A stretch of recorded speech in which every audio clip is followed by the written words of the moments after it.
Just when you thought it was safe to assume the latest in a long line of Russian dictators had skulked back into the shadows, guess again. For the dark entertainment value that is Vladimir Putin remains a long shadow over the still tense situation in the Ukraine. What are we to seriously make of Putin, his actions, his reactions?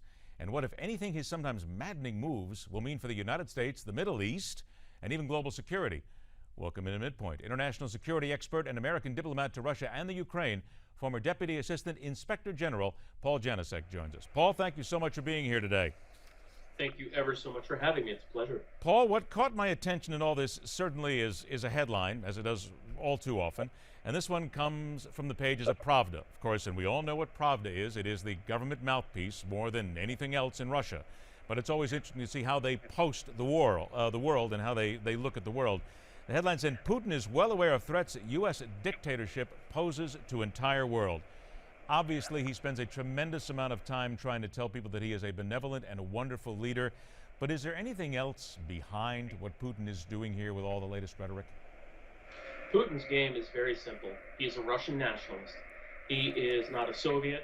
He is not a Soviet nostalgic. Anything that gets him to realize a Russian empire once more, mind you, not a Soviet empire, but a Russian empire, virtually called the very same thing. He is expedient on that path. To that end, his rhetoric with respect to what you read in Pravda, which you're right to single out as being a hangover of Cold War propaganda, it is very much in lockstep with the Kremlin. And so therefore, what you read in Pravda is what the Kremlin, as well as Russia Today, frankly, the television network that is now on a great many American cable and satellite outlets, that is what they would like you to believe. It's not at all times true, but it is what they would like you to believe. And so therefore, we have a retro-imperialist on our hands in the Russian presidency. There certainly is always a move by Putin and those in power in Russia to defend whatever they do, whether it be legal, illegal, right, or wrong. I want you and our audience to hear this. This is Vladimir Putin, and once again, saying that the Russian actions in the Crimea, perfectly defensible, and there's nothing wrong with it whatsoever.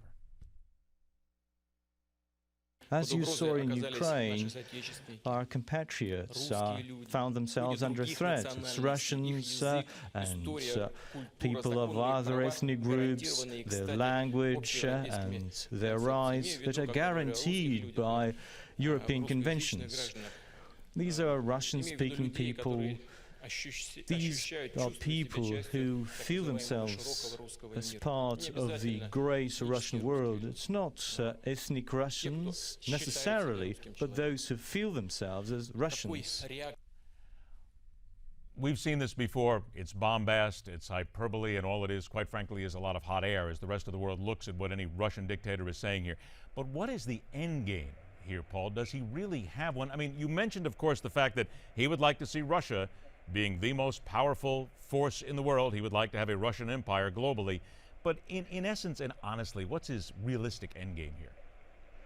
His realistic endgame, at least in the medium term, is to secure what Russian geopolitical planners call the near abroad, which is they seek to consolidate their power and influence among countries that are close to Russia, but not necessarily taking orders immediately and directly from the Kremlin. However, there are just enough tentacles from the Russian Federation that influence how they view NATO and the West. There is ample evidence for what the Russians have been doing in Ukraine with the invasion of Crimea, the disturbances in the Donetsk region.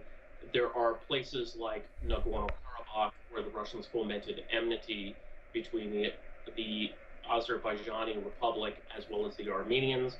Similarly, Abkhazia, which is very close to where we had the Winter Olympics in Sochi, is a separatist republic in Georgia that fought a rather brutal, albeit short, civil war with the Georgians. Transnistria in the northeast corner of Moldova, the Russians still have troops there, which they call peacekeepers, and they're really nothing more than minders.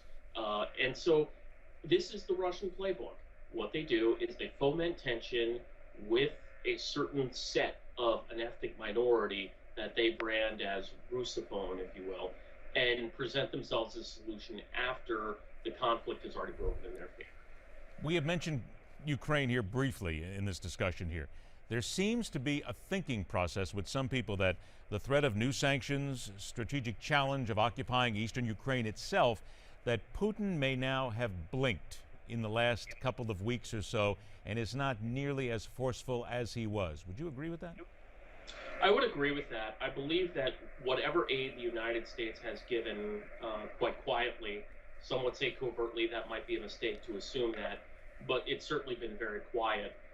The Ukrainian military has a great deal of desire to maintain its territorial integrity, and they took an incredible humiliation when the Russians invaded Crimea.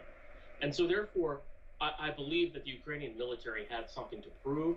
There was Western aid to back them, be it in the form of the United States or the United Kingdom or any host of West European powers, because what happens in Ukraine does affect the European economy and therefore our economy. I believe that Putin has had to take stock of exactly the pain that he's inflicting on Ukraine, and he may have overreached. All right, now, and let's talk about that, the pain there, because let's talk about the pain that he could inflict, because apparently there are literally thousands of regular troops that are sitting on the border right now, and there is a thinking process from some people that those troops, as well trained as they are, could brush away the Ukrainian troops without any problem whatsoever and simply move in, take over, and finish the job. Do you agree with that? And if so, is it just that simple? Is he simply just waiting and biding time? And could he take over if he wanted to at any given time? If he really wanted it that badly, he could do it. The fact of the matter is that the Russian military has gone through an impressive period of modernization. And Russian military modernization tends to be genius in its simplicity. They were taking notes when the United States was in Iraq in a grinding counterinsurgency, and they have improved their infantry equipment for the rank and file troopers to be uniforms that pattern themselves off the U.S. but make all the improvements that were recommended. Body armor, the bullets that, for example, they use are specifically designed to engage NATO quality armor. He could do it. There is no two ways about it. Does he want to do it? He would be expending an inordinate amount of resources in order to do so.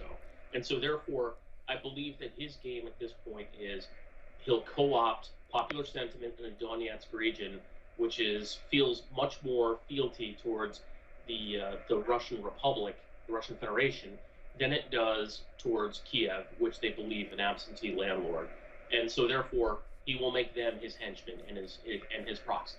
Is it fair to say in many ways that Putin is almost, I don't want to say enjoying, but certainly happy that America is now concerned with what's going on in Iraq, Afghanistan, Yemen, certainly other parts of the world, what's happening in the Middle East, because it takes away the attention from him and allows him to operate under the radar? I would agree with that. In fact, I would take that one step further, and I would say that he is absolutely reveling in it. The fact of the matter is that what is happening in Iraq right now impacts Russian interests. Therefore, you have the premier in Iraq visiting with Putin and them agreeing to allow Russian mercenary pilots to fly attack jets in Iraq to beat back the ISIS movement, which is taking over vast swathes of the Iraqi Republic. I would say that Putin is delighted because he has more of a free run on the international stage without U.S. interference. Even if they truly helped, Russia that is, and Putin helped Iraq push back the ISIS forces, would it really make any difference as you go down the road? Because certainly the sectarian violence and the sectarian nature of what is Iraq would not want to be run by Russia. They certainly wouldn't want to include the Russians in anything, so maybe take a handout from them, and at the end of the day, it really won't shift anything in making Russia a bigger player in that part of the world? It doesn't necessarily make them a direct player in that part of the world. That part I certainly agree with. What I would say is that what is happening with ISIS is that it is an outgrowth of the Syrian insurrection. The Syrians are the last military ally of the Russians in the Middle East. And therefore, because they host a radar base for the Russians, which is instrumental to watching NATO's air movements across southern and eastern Europe, as well as a naval contingent, which, while not sizable compared to an comparable American military contingent, is also something the Russians are vested in. That relationship is something they do not want to jeopardize. And a lot of that comes down to energy. Like in Ukraine, like in Syria, like in Iraq, The Russians are concerned with east-west energy flows because they have substantial say in how that impacts their economy. And so therefore, by being involved in Iraq, they are putting their voice in as to how those energy flows are moved. He's just sitting back and he's just hoping that everybody else doesn't see what he's up to. That's the normal way of doing things for the Russians and Vladimir Putin. Paul Janiczek, thank you so much for taking a couple of minutes to join us. We'll stay in touch on this as always. Thank you very kindly. Thank you for having me. It is exactly what Putin hopes every single time something happens. No matter who it is who's running that country, who the dictator is, they are hoping that America and the rest of the world is busy someplace else so they can get away with what they need to get away with. We'll follow the story. We'll follow more. This is MidPoint, where every day we question everything.